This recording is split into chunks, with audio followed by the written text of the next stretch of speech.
What's up everyone, TerraQuake here, and welcome back to our Pokemon Platinum walkthrough. In the last episode, we made our way back to Jubilife City from Oreburgh City and took on Team Galactic for the first time before making our way through Route 204 here to Floroma Town. So, we're going to be dealing with more Team Galactic shenanigans today, but first, let's just check out the town a bit. So, straight ahead is a small little house, and if you talk to the little girl, not the Clefairy, she will give you, if you say yes to her question, she will give you the TM for Pluck. And this is actually not a bad move. I think it's 60 base power, flying type move, physical, and it also will eat up the berry if the opponent is holding one. So that's kind of sick. Speaking of berries, you have a whole flower shop over here that has a lot of berries, like an orange berry, and then a cherry berry. And if you head on inside, there's two more things you can get. One of those is the spray duck, and this is like, you know, how you water berries in this game if you want to make them grow faster because, you know, the environment. And then this lady will give you one random berry every day. I guess today I'm lucky and get the cherry berry. Yay! But that's about it to do in Floroma Town. Pretty small town, you know, the main thing it's got going for it is all these different colored flowers. However, we are going to move on towards Route 205, but not really Route 205 because we're actually blocked off from checking it out until we deal with Team Galactic. Real quick, I'm going to grab the P.E.K.K.A and the Chesto berries that are right here. And there's going to be a little girl up ahead, and she's all worried because her grandpa has been kidnapped by Team Galactic. So, of course, we gotta go save him like always, and just to let y'all know, you can't go north through Route 205 because these two loser grunts are blocking the way. I don't know why we can't just run right through them. I mean, what are they gonna do? They've got like level 8 Glameows probably. But we are now here in the Valley Windworks. Real quick, behind this windmill is a potion. And if you're looking for some new Pokemon, you can get Pachirisu, which we saw towards the end of the last video. You know, not too bad for the start of the game, but because it doesn't evolve, it does fall behind pretty quickly in terms of stats and power. Then, if you're looking for a water type, you have the option of Buizel and Shellos. Shellos eventually becomes a kind of slower, but still really good water ground type.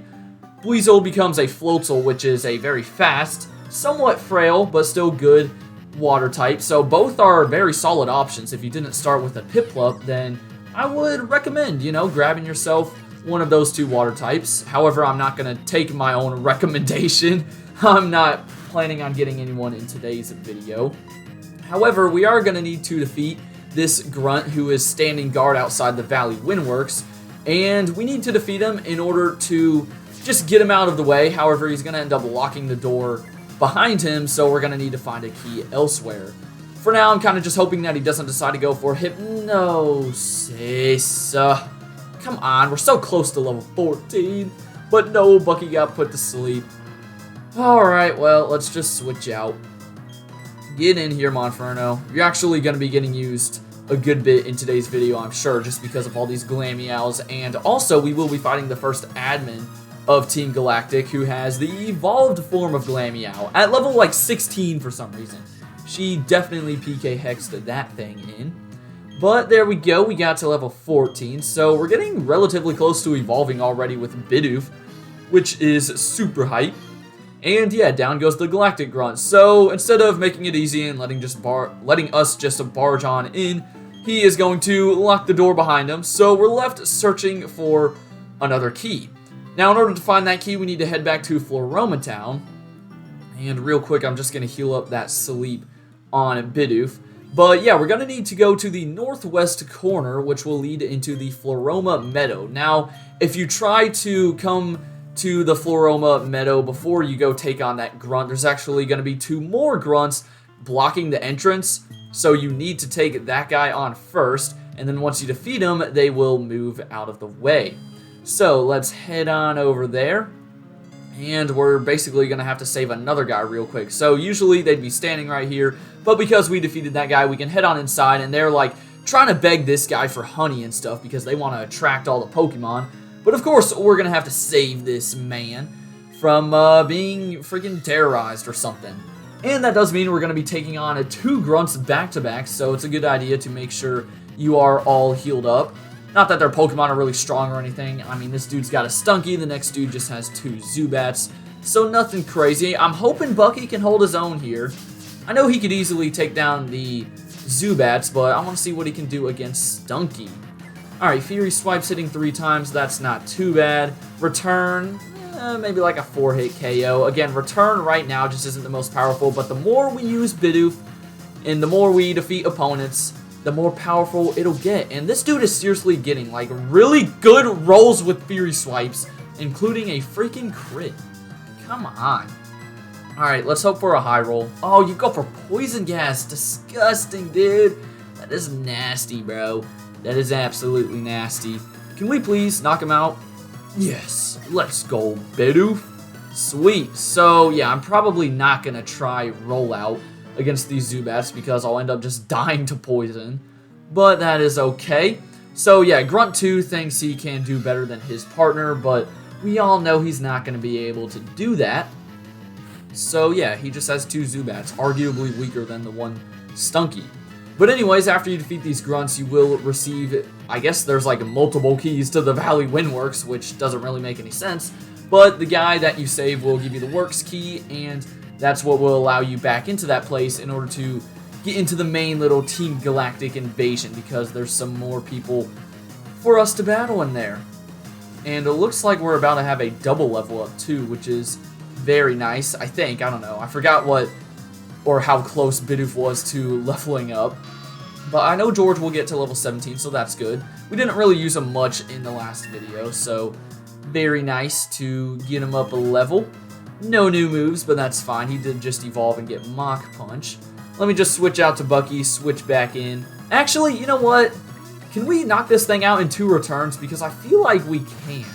And all it's going to go for is, like, Leech Life. Oh, but it outspeeds and has Supersonic. Gosh dang it. Zubat, I thought you were going to be dumb and, like, go for Leech Life. Or, I don't know, Astonish. But no, and we hit ourselves. Alright, this was just a bad idea from the start. I just wasted, like, 30 seconds. I apologize. I'm trying to give Bucky here a chance, but he just is kind of right now.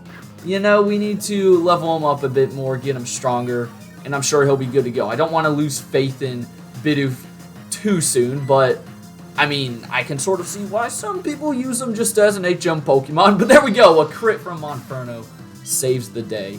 So that does it for the 2 Grunts, and they're just gonna run off. I don't even know where they go. I don't think they go back to the Windworks, but yeah, as I said, the guy standing behind them, who's just looking off into the distance, he will reward us by giving us the Works key, as well as 10 pieces of honey. Now, honey is a very interesting concept in this game, and you can go ahead and try it out on a tree that is located over here in the Floroma Meadow. Basically, honey will attract wild Pokemon if you slather it on these yellow trees, as seen here. And they're mostly Pokemon that you can't find anywhere else in, like, wild grass. So it's kind of useful. The only issue is you have to wait, I think it's like 6 to 12 hours in order for Pokemon to appear. Now, you can just cheese that by, you know, setting your DS clock forward. Also, up there is another section of the Floroma Meadow that you can't reach unless you have Surf, but there's a ton of hidden items up there, so I'm sure we'll get to it eventually. For now, let me heal up Bidoof once again. Feels like I'm doing that after every single battle. But also, I should go ahead and mention that honey may or may not have something to do with the 3rd team member that I'm going to be getting. I don't know. I'm planning on getting the Pokemon off camera, if that gives you guys any hints. I probably just gave it away that the next team member is going to be from a honey tree, but still, there's plenty of options from the honey tree, so who knows? You will have to wait and see. Anyways, we have the Works key, so let's head back to the Valley Windworks. We still can't get through Route 205 because we need to finish up some business in here, and I don't know why I walked backwards. I thought it would automatically take me in. But here's the same Grunt from earlier. He's like, no way, you got the key, what? So he runs back to report to the admin / commander. I guess they're called commanders in these games. But first, we've got 2 more Grunts to get through before we can even get to the commander, which is kind of unfortunate, but that is fine. And don't think that Evil Team Grunts got names in Generation 4. They didn't. I don't think even in Generation 9 evil team grunts have a name, which is, I don't know, I've always found kind of weird. I don't know if it's because maybe there's too many of them and Game Freak would just run out of ideas for names, but I'm not sure. Now this guy just has a Zubat, so you're gonna hang on with like 1 hit point. And now watch me miss rollout. I really should have just gone for a return again. Watch this, it's gonna happen, dude. And you got a crit. Oh no, we landed. Alright, so yeah, there's the rollout animation if anyone was curious as to what it looked like. But down goes that dude's one and only Pokemon. And you can actually skip the second grunt if you want, just by taking this little under section, under these little power generator machines, whatever they are. But I'm going to fight him for the much needed EXP. Alright, I kind of forgot that it was this early on when Bidoof evolved. I honestly thought it was maybe like 18 to 20 range, but no, it is a level 15. Not that I'm complaining, because I think Bidoof does need a little boost in power. But yeah, let's do it. We took down that guy's Glameow and Stunky, and Bidoof got up a level, meaning we are getting a Bibarel. Now this is Bidoof's only evolution. However, Bibarel is now a normal and water type, which I find to be a pretty unique typing. I don't know if there's any other normal water types out there, but I will definitely take that. And he already wants to learn Water Gun. You bet that I am learning that because that is some good type coverage. I'll get rid of Growl. I want to keep Defense Curl because if you don't know, you can kind of use Defense Curl to boost rollouts. But I'm pretty happy that Bidoof went ahead and evolved, and now Bucky's all big and grown up. So that is pretty sweet. And again, I sort of just forgot that it was that early. I really thought it was level 20, like, you know, Rattata or something. But no, it's level 15, but I'm not complaining. Also, you can probably tell with the poison glitching that my team got a little beaten up during that fight. Like, Monferno got poisoned, and then Bidoof got knocked down to like 2 hit points. So I am going back to heal up once again, but it'll be the final time of the video. Do not worry, because all we have left in the Valley Windworks is the Commander. So yeah, we better get ready for this fight. So I guess it's perfect timing for us to get Bibarel, just so we are ready to take this lady on. So let's head back in there, and yeah, you're also gonna see like the grandpa in the back. He's held hostage. So let's go on in, and I guess we can test out our new Bibarel. I honestly might try to set up rollouts on her Zubat, and then that'd make taking down her second Pokemon a lot easier, but let's just go and find out. Don't worry about that other grunt sitting at the computer. He's the same one from earlier. But here we go. This is Commander Mars. She's got very unique red hair, and she is one of the commanders on Team Galactic. Now, this is not the only time we'll be fighting her in the game, but it is the first time. And she's going to start with her level 15 Zubat, which knows Bite, Leech Life, and Toxic. So, after thinking about it, I kind of don't want to go for a rollout because I'm assuming this thing's going to try Toxic. And if you don't know, Toxic will poison you, and that poison damage will build up over time. And as predicted, there is the Toxic. So, honestly, I'm okay with that. I just want Bibarel to take down Zubat because I think Monferno is a much better matchup for her second Mon. So yeah, Zubat, even though it does have Toxic, that's really its only thing that it can do to you. It's still just a generic Zubat, can't take hits too well. So you should be able to take it out pretty easily. Her second Pokemon, though, is nothing to take lightly. It is a Purugly. Now, the crazy thing is, this is the evolved form of Glameow, and Glameow, I'm pretty sure it's like level 37 or 38 when it can evolve, but her Purugly is level 17. Like, I don't know what she did to get a level 17 Purugly, but she has one, and if I'm going to be honest, it is pretty dang OP for this point in the game. Now, luckily, it doesn't have super good attacking moves. It has Fake Out right there, which automatically flinches you, and keep in mind, this is a normal type, so Fake Out and Scratch are stab for it.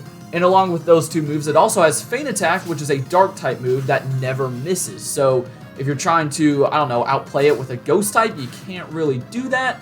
And, I mean, look at that. That is Scratch, and it is still doing, like, almost 15 hit points. I'm pretty lucky, though, that I have a fighting type move on George. Not to mention it is priority, because Purugly, believe it or not, even with how fat it looks, it is also very fast. So, yeah, definitely need to watch out for this thing. However, she finally goes down, and you saw there it also had an Oran Berry. You'll see that a lot with most of the Commander's aces. But we get to level 18, on the bright side, it does dish out a lot of experience for beating it. And yeah, we defeated Mars. So again, not the last time we'll be facing her. Now this guy right here's name is like Charon or Charon, something like that. He's kind of the 4th commander, but like not really. He's almost like the reject. You never battle him, and I don't think he really gets the title of being commander. And he's actually exclusive to Pokemon Platinum. He doesn't even appear in Diamond and Pearl. Now this is the girl's, well, is it dad or grandpa? I think I had it wrong earlier. Is it his? Yeah, it's Papa, not Grandpa. Okay, I apologize. Well, little girl, I was mistaking your dad for your grandpa. Whoops. But yeah, you saved the day. She's all happy, and the dad is happy, and Team Galactus is gone, meaning we can move north towards Eterna Forest, which is what we will be doing in tomorrow's video. So for now, I hope you guys enjoyed. Have a great rest of your day, and until next time, deuces.